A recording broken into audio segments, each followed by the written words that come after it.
তোমরা সবাই কেমন আছো? আশা করি ভালোই আছো, সুস্থ আছো। আমিও খুবই ভালো আছি। বন্ধুরা, আজকে তোমাদের জন্য নিয়ে এসেছি আমের পায়েস। তোমরা সবাই রান্নার ভিডিওটিতে একটি লাইক দিয়ে পুরো রেসিপিটি একদম স্কিপ না করে প্রথম থেকে শেষ পর্যন্ত দেখতে থাকো। এখানে চায়ের কাপ দিয়ে হাফ কাপ আতপ চাল গুঁড়ো নিয়েছি। আতপ চালগুলো জল দিয়ে পরিষ্কার করে ধুয়ে নিয়ে 3 ঘন্টার মতো ভিজিয়ে রেখে খুব ভালো করে জল ঝরিয়ে নিয়েছি। এবার ব্লেন্ডারে আতপ চাল হালকা গুঁড়ো করে নেব। আতপ চালের মধ্যে একটু জল লেগেছিল, তাই আতপ চাল গুঁড়ো হালকা জল জল ভাব হয়েছে।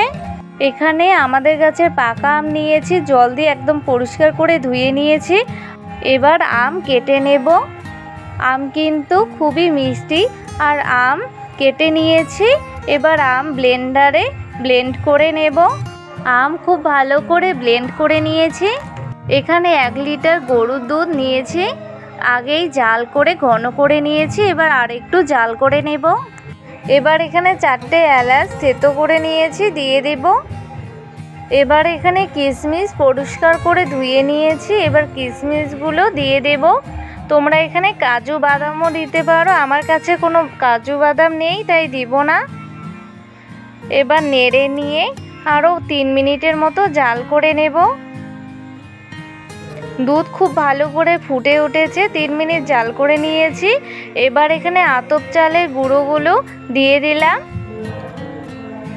এবার 10 থেকে 15 মিনিটের মতো জাল করে আতপ চালের গুঁড়ো খুব ভালো করে সেদ্ধ করে নেব।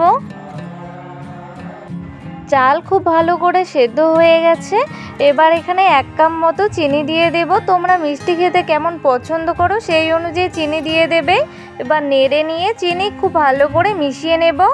চিনি খুব ভালো করে মিশিয়ে নিয়েছি। পায়েস অনেকটা ঘন হয়ে এসেছে। এবার এখানে আমের পিউরিগুলো দিয়ে দেব, অল্প অল্প করে দেব আর মেশাতে থাকবো।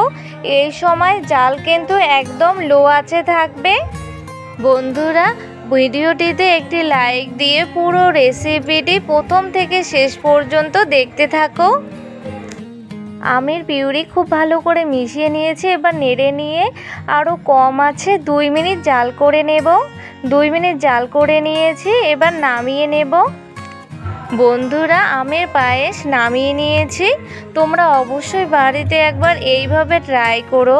এই আমের পায়েস আমাদের পরিবারের তো সবারই খুবই ভালো লেগেছে। আশা করি তোমাদেরও খুবই ভালো লাগবে।